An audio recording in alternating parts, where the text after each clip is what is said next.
नमस्कार. आजचा आपला विषय आहे गोचर भ्रमण. Why it is so hard to become a good and happy life. प्रत्येकाला हा प्रश्न आयुष्यात कधी ना कधी पडतोच. सगळं जग मनुष्य हे रेज वेव्हनी प्रभावित आहे. सगळ्यांचं अस्तित्व या भूतलावर आहे. सगळ्यांचा प्रभाव सर्वव्यापी आहे. तो म्हणजे ग्रहांनी प्रभावित होणारी मानवजात आणि हे चराचर विश्व. जगात तसं संपूर्ण निखळ नितळ असं काहीच नसतं बघ. पण समस्यांना स्पर्श करण्याची ताकद ज्योतिष अभ्यासकांना, संशोधन करणाऱ्या ज्योतिषांना या रेज मधून मिळते. आजचा माझा विषय हा गोचर भ्रमण जरी असला तरी पण पत्रिकेतील मूळ पत्रिका ही तेवढीच महत्वाची आहे. पत्रिकेत फिरणारे ग्रह हे महत्वाचे, पण मूळ पत्रिकेत जेव्हा नवीन पाहुणे येऊन बसतात तेव्हा जो बदल होतो तसाच या ग्रहांच्या गोचर भ्रमणाने होतो. तसाच महादशेचा प्रभाव पण महत्वाचाच आहे. गोचर भ्रमण पण महत्वाचेच आहे. गोचर भ्रमणात शनी, राहू, केतू, गुरुचे अधिक भ्रमण हे महत्वाचे होते. रवी, शनी पिता पुत्र. रवी प्रथम भाव तर शनी हा 12वा भावाचा अधिपती असतो. चंद्राचं गोचर भ्रमण हे आपण दैनिक राशी भविष्याकरता वापरतो. कारण चंद्र जसा फिरेल तसं माणसाच्या भावना या बदलतात. चंद्र हा 2.25 दिवस एका भावात राहतो किंवा एका राशीत राहतो असं म्हणावं. लग्नी जर तो असेल तर तो मनावर परिणाम करतो. लग्न जर पापग्रहाचं असेल तर उदास करतो आणि शनी सोबत पण उदासी देतो. शुभ राशीत शुभ ग्रहात चंद्र असता उत्साह आणि आनंद देतो. प्रत्येक ज्योतिषाला 12 भावाची माहिती असायला हवी. धनभावात जे आहे त्या धनभाव शुभ ग्रह हे आपल्याला फायदा देतात. चंद्र पत्रिकेने जे गोचर भ्रमण पाहतो त्यात आपण 7.5 व पत्रिकेतला मंगळ हे महत्वाचं बघतो. पण तुमची मानसिक स्थिती ही सुद्धा चंद्रावरतून बघावी लागते. कारण चंद्र फक्त 2.25 दिवसातच असतो, त्यामुळे त्याचं भ्रमण बघताना आपल्याला लग्न पत्रिकेवरतून भ्रमण बघावं लागतं. वराह मिहिर यांनी बृहसंहितात गोचर भ्रमण हे चंद्र पत्रिकेने बघावं हे सांगितलेलं आहे. चंद्र हा आपल्या पृथ्वीच्या जवळ असल्यामुळे गुरुत्वाकर्षणाचा फार त्याचा ओढा जास्त असतो. त्याचे परीक्षण शीघ्र जलद मिळतं. पण हा ग्रहण योग गोचर भ्रमणात मात्र आपल्याला लक्षात ठेवावा लागतो. महत्वाकांक्षा पूर्ण आणि अपूर्ण करण्यात चंद्राची मानसिकता कामात येते. गोचर भ्रमण बघताना 2 बाबी महत्वाच्या बघाव्यात. आपल्याला 2 प्रकारचे ग्रह आहे, पापग्रह आणि शुभ ग्रह. रवी, मंगळ, राहू, केतू यांचे भ्रमण महत्वाचे असते. तर गुरु, बुध, शुक्र आणि चंद्राचे भ्रमण हे शुभ ग्रहाचे असते. पापग्रह म्हणजे रवी सोडून 3, 8, 11 मध्ये चांगले रमतात. रवी मित्रानुसार आणि त्याच्या भावानुसार फळ देतो. गुरु, बुध, मित्र या भावानुसार फळ देतो. पापग्रहांसोबत त्याचा प्रभाव अधिक प्रभावित करतो.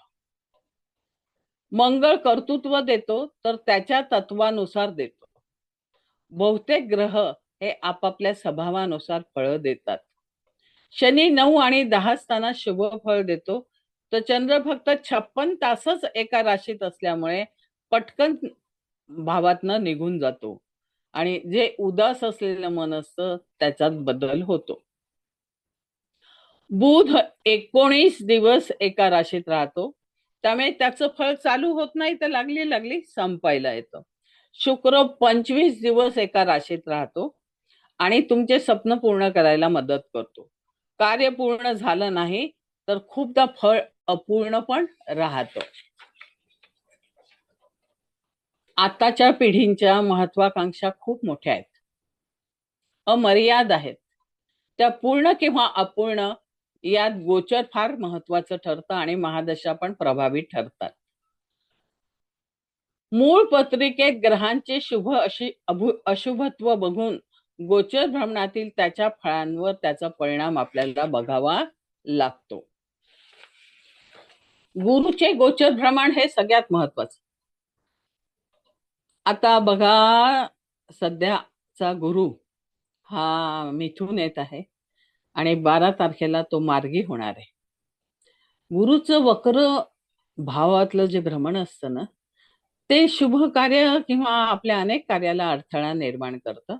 पण हे गुरुचे गोचर भ्रमण आता 12 तारखेनंतर सध्या परिस्थितीत हे तुम्हाला खूप चांगलं फळ देईल. गुरुची दृष्टी ज्या ज्या स्थानावर असेल त्या त्या स्थानावर त्या त्या स्थानाचा चांगला लाभ होईल. राजाची सहाय्यता मिळते, भाग्यवृद्धी होते, स्त्री प्रेम मान सन्मान मिळतो, संततीला फायदा होतो, सुख मिळतं, व्यक्तिमत्वात प्रभाव निर्माण होतो, वाहन व यात्रा धर्म साधर प्रभाव टाकतो. गुरु हा 3, 4, 6, 8, 10, 11 या भावात मूळ पत्रिकेत असेल तर रिलेशनवर विपरीत परिणाम होऊ नये याची काळजी घ्यावी. मानहानी आणि वेदना होऊ नये, भाग्यात अडथळे होऊ नये याचा पण आपण काळजी घेतली पाहिजे. एकूण 6 भाव 2, 5, 7, 9, 11 भावात वरील प्रमाणे अधिक आपल्याला फळं दिसतात. पण गुरु जेव्हा 10 ते 20 अंश असतो तेव्हा हे प्रभाव विशेषरित्या आपल्याला जाणवतात. इतर अंशावर प्रभाव हा कमी जास्त प्रमाणात असतो.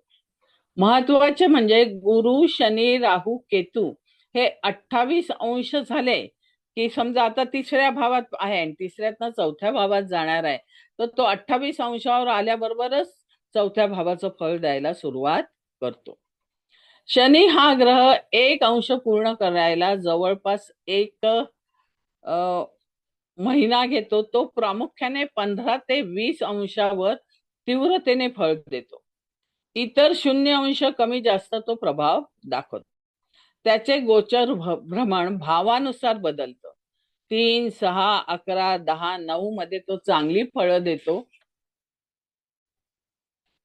आणि अन्यथा कष्ट, अडचणी, प्रॉब्लेम, आत्मविश्वास कमी करणे, परिस्थिती बिघडवणे, नातेसंबंध खराब करणे, चांगल्या स्थितीतली प्रॉपर्टी न मिळणे, राज्यकर्त्याबद्दल यश, धर्माची काठी पण चांगल्या जागी असला तर देतो.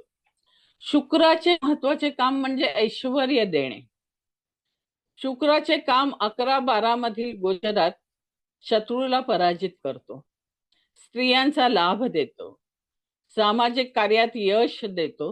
तसेच 1, 2, 3, 4, 5, 8, 9, 10, 11 भावात गोचरीने चांगली फळं देतो. पण 6, 7, 10 मध्ये विरोधक निर्माण करतो, खूप भांडणे आणि खर्चाचे प्रमाण वाढवतो. बुध आणि चंद्र फारच अल्प वेळ असल्यामुळे ते त्यांचे फळ देता देता ते पुढे सरकतात. पण तरीही चंद्राचा मनावर परिणाम होतो. बुधाचा बुद्धिदायक कामामध्ये तुम्हाला फलदायी होतो. 6व्या भावामध्ये कुठलाही ग्रह हा अपघात करू शकतो. राहू केतू पापग्रह 3, 6, 11 लाभ देतात. या ठिकाणी ते भांडणं करतात, कलह करतात, उपद्व्याप करतात, मानसिक प्रॉब्लेम करवतात, तापटपणा करवतात, कारस्थान करतात, पण शेवटी यश देतात. रवी कर्तृत्व देतो, यश देतो. सर्वच भावांमध्ये रवी जवळपास चांगलीच फळं देतो. असं आपल्याला म्हणता नाही येणार की रवी हा या भागात वाईट देतो आणि या भागात चांगली देतो.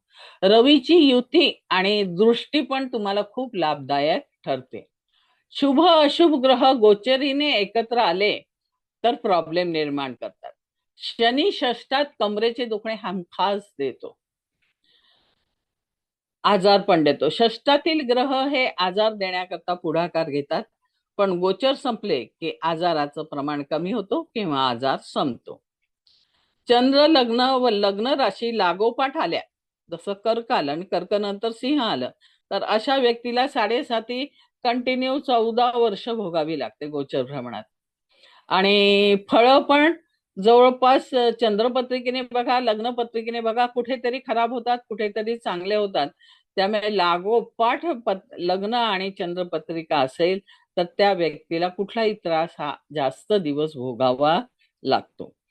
7.5 सुद्धा त्यांना अतिशय त्रास देते. थोडक्यात काय, की ग्रह हे तुमच्या जीवनातील भाव बदलवतात, तुमच्या जीवनातील महत्वाकांक्षा बदलवतात, तुमच्या जीवनातील यश बदलवतात. फक्त एकच गोष्ट आपल्याला वाचवू शकते गोचर भ्रमणात, तो म्हणजे आपला ॲटिट्यूड.